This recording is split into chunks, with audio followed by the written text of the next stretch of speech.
We're going to go to the third reading. Pick it up at Shlishi. The subject for today is going to be the ultimate caregiver. Mech is the ultimate caregiver, as we will see. Chapter 7, verse 17, Vayhi HaMabul. So the flood was Arborim Yoim, 40 days al haaretz, on the face of earth. Vayirbu hamayim, the waters increased. Vayisu es hateva, it lifted that big barge full of animals and a few people. Vayirbu ma'id, vatorem me'al haaretz, it lifted off from the ground. So a couple of things have to be understood over here. It says in the Torah, Vayisu es hateva, that the waters carried the barge, the ark, and then it says Vatoru me'al haaretz, it says lifted it off the ground. So clearly, first there had to be a groundswell of water, because this was a very heavy boat, a very heavy barge, and only after there was an enormous groundswell, only then did it actually, so to speak, lift forth. So Rashi says, Mushkas hoisa b'mayim achas esrei ama. This barge was actually submerged. 11 amot was beneath sea level. So it's like every boat dips into the sea. This was a full 11 amot submerged. Kisfina tuna, like any loaded watercraft. Mishukas miktsasa b'mayim. Some of it ends up being submerged in the water. Umikrois shalofanenu yechichum. The verses that we're going to be studying will prove to us how deeply it was submerged in the water. We'll see that because we'll see how high the water went. All right, so that's on a literal level. That's the business with the barge being submerged. But here's a question which Rashi doesn't address, and when you hear the answer, you'll know why. The Mabul. When you talk about the timeline for the Mabul, what's the usual statement? Mabul was for 40 days and 40 nights. What does the pasuk say here? Verse 17. Vayihi HaMabul. 40 days. Arboim Yoim, 40 days. But what happened earlier? We had 40 days and 40 nights. So the Psik Zutusa says, don't think like it rained during the day and it's not. No, it was always raining. It didn't stop raining. It was during the day and during the night. And the Ibn Ezra says, earlier when we spoke about the rainfall, the rain fell for Yom Valayla, day and night. Here we're just trying to talk about a period of time. 40 days is not any shorter than 40 days and 40 nights. So when you talk about a period of time, you don't have to specify that it's 40 days and 40 nights, because obviously you're talking about a period of time that begins here and ends here. You're talking about the span of 40 days. Obviously, it would include the nights. Something in the Haggadah where it says about days and nights, because it's at nights. You know what I'm talking about? Yeah, that's about mentioning the Shema. It says mentioning the Shema. The question has to mention during the day or has to mention during the night. Yeah, that's a different story. That's the question of when should I be doing something, during the daytime hours or during the night hours.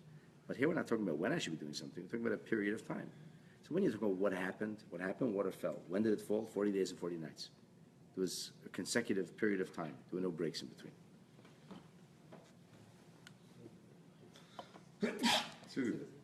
So gesund. Verse 18, what happens? So the water's on the earth and it's raining. And the Teva lifts up. The Teva says, Vayigbiru hamayim, the waters continue to gather strength. Vayirbu ma'id, they were increased in tremendous amount, volume of water, al haaretz. Vatelech hateva al pnei hamayim. So in verse 17, the Teva lifts off the ground. The Teva is float-worthy. In verse 18, the voyage begins. And we believe that the voyage ends in Turkey, in Kurdistan, in Mount Ararat. And actually, there's a group of Christian archaeologists who are pretty sure they found the Teva, or the remnants. Yeah, it's pretty compelling stuff, and Turkey doesn't let them go there anymore, but because of the PKK. But in all likelihood, that is the Teva. So Noach lives in Mesopotamia, which is more like southern Iraq. And this ends up in Kurdistan, in eastern Turkey, northeastern Turkey. So the Teva had to travel a little, even though this was not a typical boat, because the usual boat is built for traveling, and the Teva was not built for traveling. It was a survival barge, survival craft. Life raft. It was a gigantic life raft. But nonetheless, the waters were so intense that even though it was square and it didn't have sharp edges, and it didn't have sails, and it didn't have a motor, so to speak, or oars, it nonetheless, so to speak, set sail. It started to move. By Yigbru Hamayim, the waters became increasingly gathered strength. So Rashi says this happened even after the rain finished. The waters continued to rage, me'alehin, from themselves. There was no foreign power or some kind of something that was buffeting the water, or some wind or some additional rainfall. The waters themselves, just such a volume of water, the water raged. So there was raging waters. And these raging waters, Ramban tells us that the word of Vayigbru is a permutation of Gevura. And here, Gevura doesn't mean so much raging as much, he says, as it means ribui. It was an enormous amount. Enormous amount, he says. Because the water, the volume was so overwhelming, so much water, that it was like, that's the nature of water. You have an enormous amount of water, the water begins to gather strength. So the water gathers strength. It's like a ferocious sea. Now then it says Vayigbru Hamayim, and then it says Vayirbu. So why does it say Vayigbru, which comes from the word Gevura, as Ramban says, and then it's after Vayirbu, because the word Ribui, or a lot. Why does it say them both? So Radak says that Vayirbu speaks about the volume. Vayigru speaks about the energy in the water. So Vayigbru was intense, churning waters. How much was it? A lot of water. Ribui. So this water, that was so much of it that it actually just the Teva started to move along, says the Malbim. But once it started moving, it was like a groundswell of water. The Malbim was just like the Teva was not really moving in a very graceful way. It's just like drifting, but drifting with such force that it ended up going wherever it went. V'hamayim gavru ma'id ma'id. The waters, Rashi says, even more, the Torah says, even increased even more a lot. Vayichusu kol haharim hagvayim. It covered the highest mountains in the region, asher tachas kol hashamoyim, which were under the face of earth. I should point out to you that according to tradition, we believe the Mabul was only in the eastern hemisphere, not in the western hemisphere. We believe that the western hemisphere was not yet populated. Human beings arriving to the western hemisphere is only post-Mabul. And interestingly, we'll learn later that most of the Mabul waters, Rashi already mentioned it before, eventually receded in Shinar. Shinar is like southern Iraq, Kuwait, Arabia. That's where the waters receded. And you're going to hear now what happens to the bodies or the remains of all of life. Basically, it liquefies. So there's this very compelling theory that the reason there's so much oil to be found in Iraq and Kuwait and in Arabia is because this is the remnants of the people and animals, that they got liquefied. It's true, Israel found some natural gas, but natural gas is not oil, and they found it beneath the sea. So this is like, it's a strange thing. Why not in Israel? Because it says that it was only in Shinar. That's what it says. It says that's where everything kind of sank. All the waste sank, and the waste seeped into the ground. And here we are, 5,000 years later, and yeah, the oil is available. It's actually, it's a Mabul left over, and that's why in Eretz Yisrael there's no oil, or no large amounts of oil. It's a funny thing. It's like that part of the world has oil everywhere but Israel. Like, why? But in the States, there's oil in other places, but there was no Mabul. The oil, the way it's found in the Middle East, is not found anywhere else.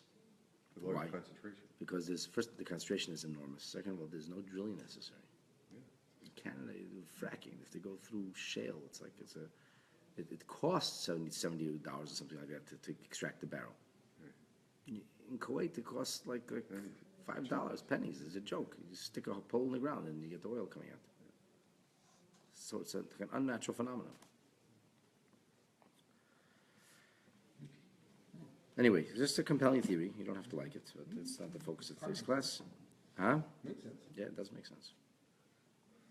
Chamesha Se'ama, the Torah says now that this waters, which was so intense and swelling and covering all the highest mountains, eventually went 15 amas higher than the highest of mountains.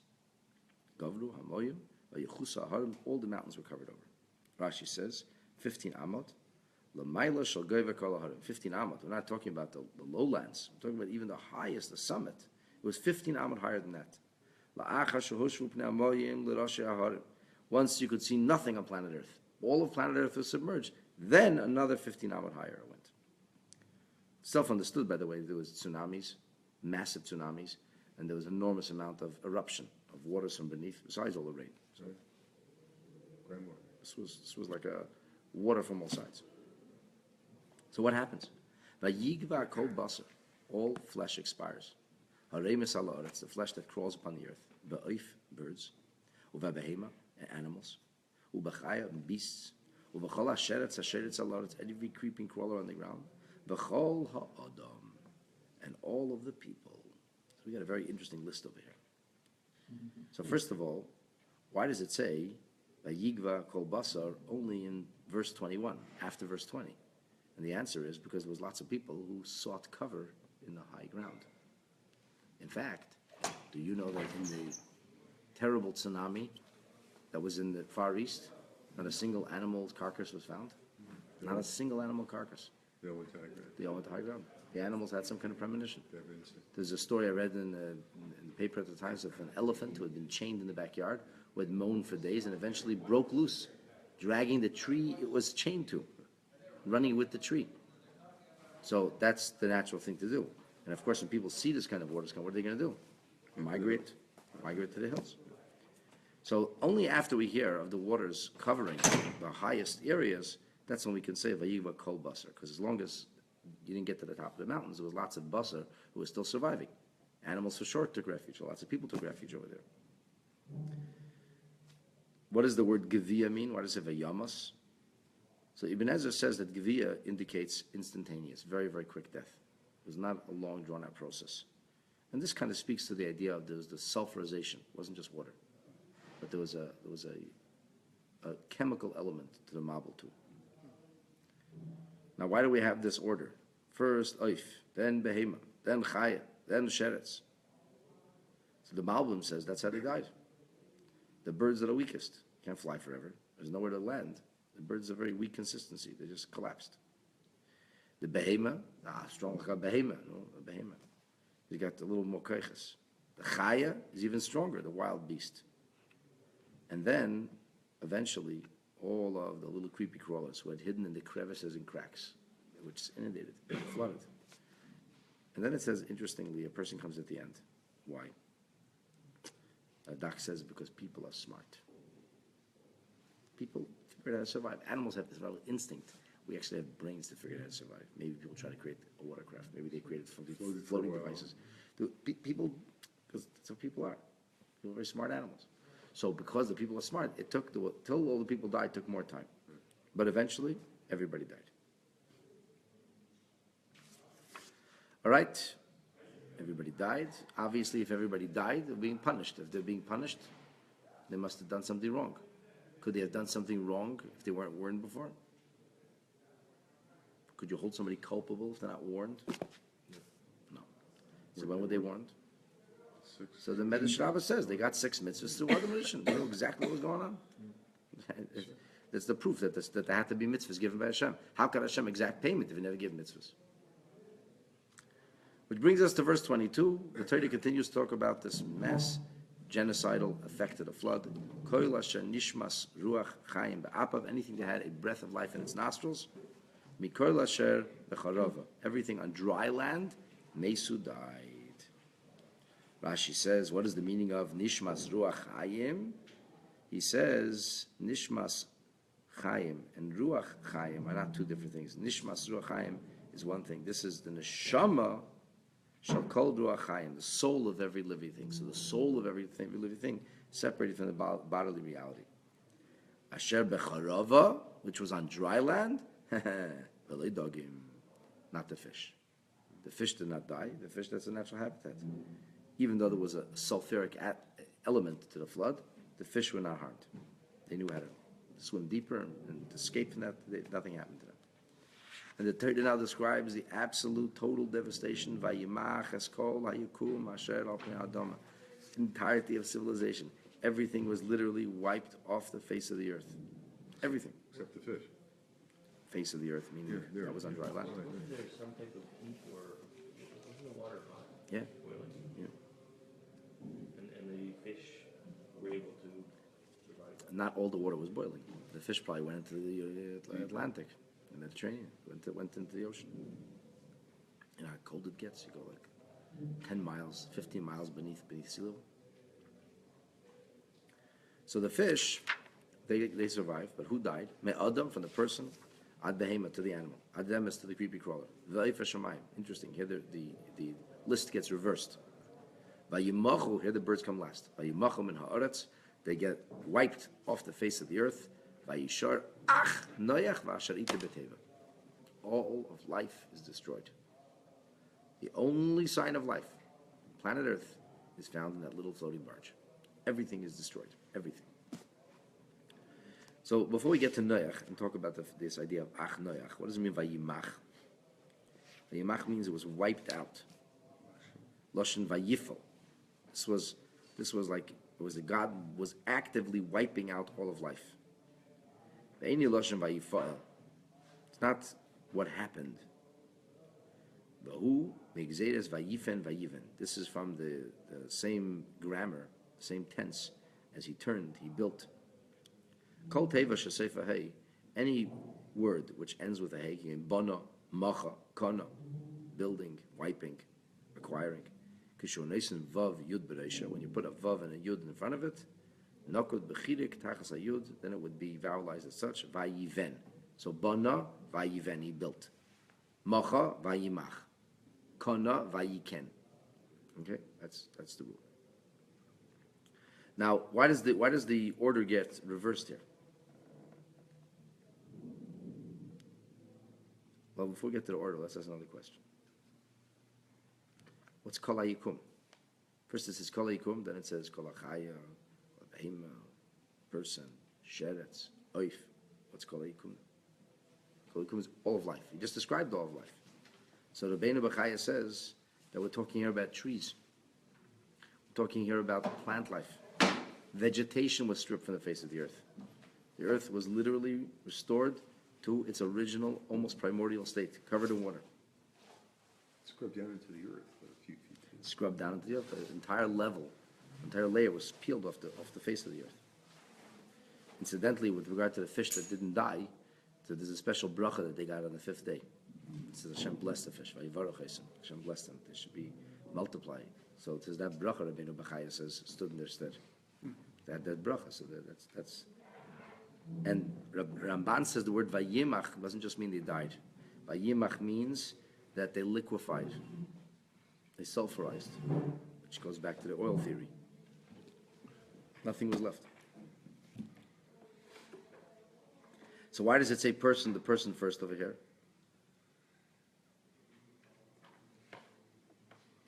So the Malbim says because human beings are smart, but not that strong. We don't have the stamina that animals have. They don't call it manpower, they call it horsepower. Thank you. So therefore, even though human beings are usually smart enough to survive, we don't have the koyach of an ox, of a lion. We don't have.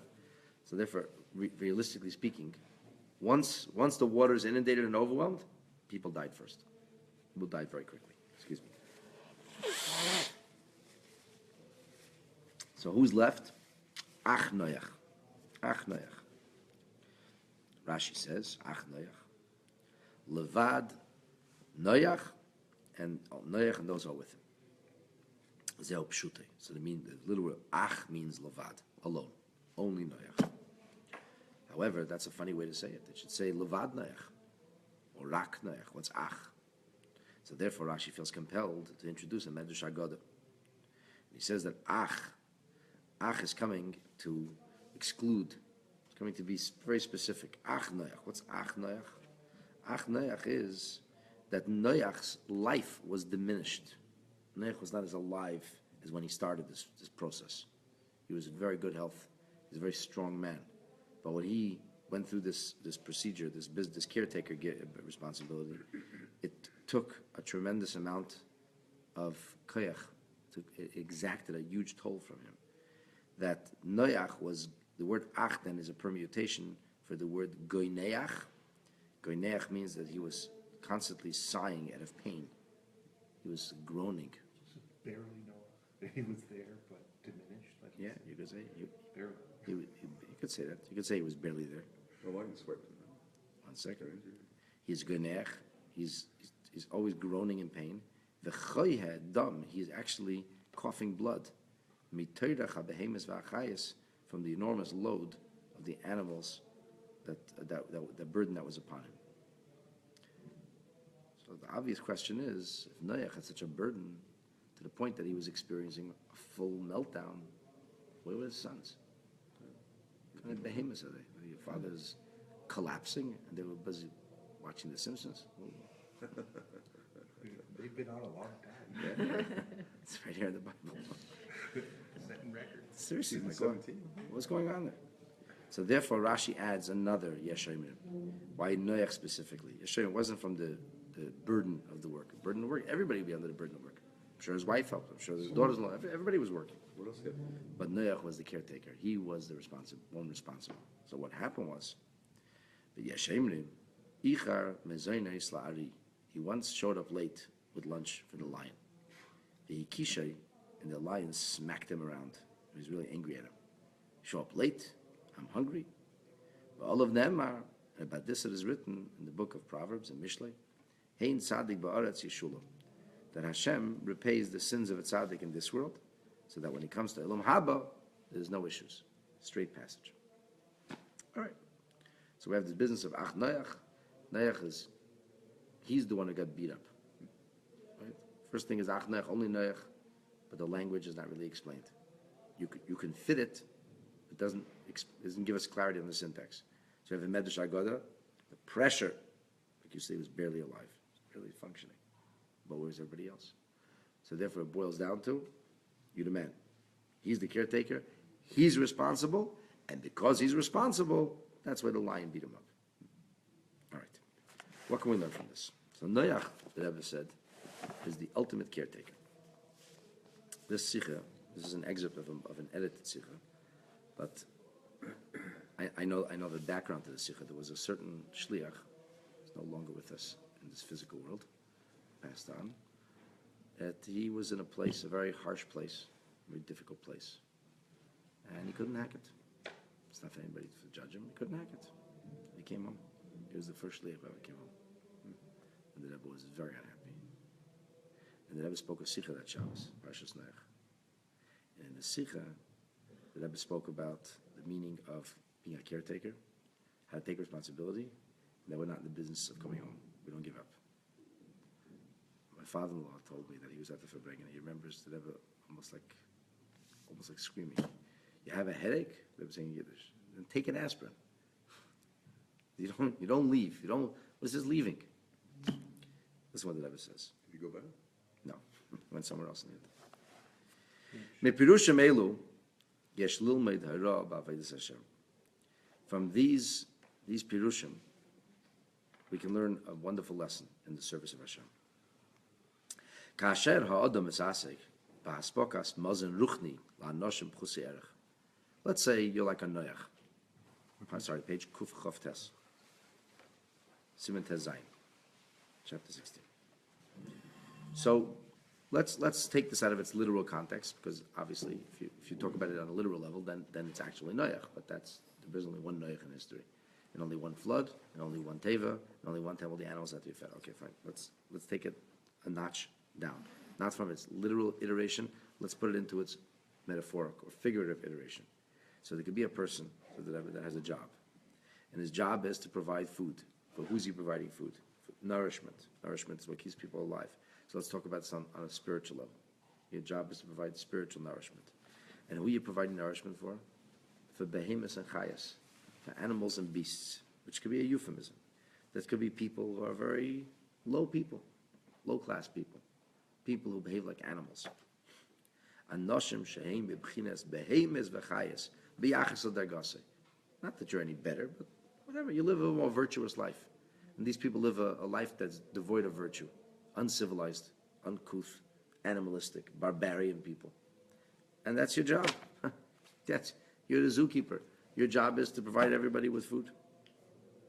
And it's really hard. It's really hard. You're confronted with all kinds of difficulties. So what do? So the Rebbe, Allah, Lilmid bin Noach. Noach is the ultimate caretaker, caregiver. You learn from Noach. What did Noach do? Jump off the boat. Shakim eslichusei b'chol hamatzavim. He didn't say, I give up, I quit. He fulfilled his mission. Hashem gave him a mission. That's it. You got a mission, you can't do anything about it. V'tarach l'sapek mezenis l'behemis l'chayas. He just kept trying to do his job. He toiled to the point. He was in pain. He was racked with pain. He was coughing blood. You don't think maybe enough already? No. There's a mission. You have a mission, you can't stop your mission. I had a great uncle, His name was Nissen Pinson, and he was one of the early shluchim. So a Russian Holocaust survivor, and the Rebbe sent him off first to Morocco, and ended up in Tunisia. Not an easy assignment. And at the end of his life, he had a stroke, second stroke. And my grandmother said to him, Nissen, like enough already. And he said, when the Rebbe who sent me will tell me to come home, that's when I come home. And he never really left. Till the end of his life. He was in terrible, frail health, never left. His wife still goes back all the time now. She's a very old lady, she's in her 90s. She still goes back to Tunis. Why? You have a job to do. You don't run away from your job. You got a mandate, you got a mission, you got to carry out your mission. Now here's the catch. So a person says, really? So all this is demanded of me, and everybody has such high expectations. And now I'm supposed to work till the point of physical, literal, actual exhaustion, until I'm coughing blood, until I'm collapsing, until I'm platzing. So you say, okay, then let everybody else pony up too. Let them cough blood. Let their kishkas come out too. The Rebbe says, Yachadim Zeis. Along with this, you have to remember, you can only make those demands of yourself. You can't make those demands of those around you. The people that you're trying to help, the mouths you're feeding, you got to give them everything they need. This we learn from the second Pirush of Rashi. What happened? Poor Noach was punished by the lion. What did he do? He came late with the lion's lunch. He said, lion, you behemoth. I'm coughing. I'm platzing. My kishkas are melting. I'm coughing. I'm blood. I'm in so much pain. You go hungry for a few hours. You have to be such a beast. Lion's not what you're talking about. I need lunch now. And when the lion wants lunch now, let's yesh lahakmid lidig b'tzura b'shlemis. When it comes to somebody else, those you're providing for, you have to be provided for 100%. No diminishment whatsoever. The services have to be on top, over the top. With regard to yourself, you have to be ready to forego any luxury, anything which is unnecessary, meaning beyond survival. Even things which are basic staples. It's like, no, you're ready to make the sacrifice. That's for yourself. When it comes to others, you have to provide them all their needs, everything they're missing, all their needs, in absolute perfection. So Noach is the ultimate caregiver. And it's from Noach, who had this very difficult and challenging mission, that all of us are supposed to learn about our own missions, our own sacrifices. The truth is that every parent does this. Which mother doesn't do this? Which mother doesn't lose everything? Lose her health, lose her figure, lose her life, just take care of this little baby, this snarly little creep who doesn't be quiet for 1 second, right? It's a question, I think, it's my baby.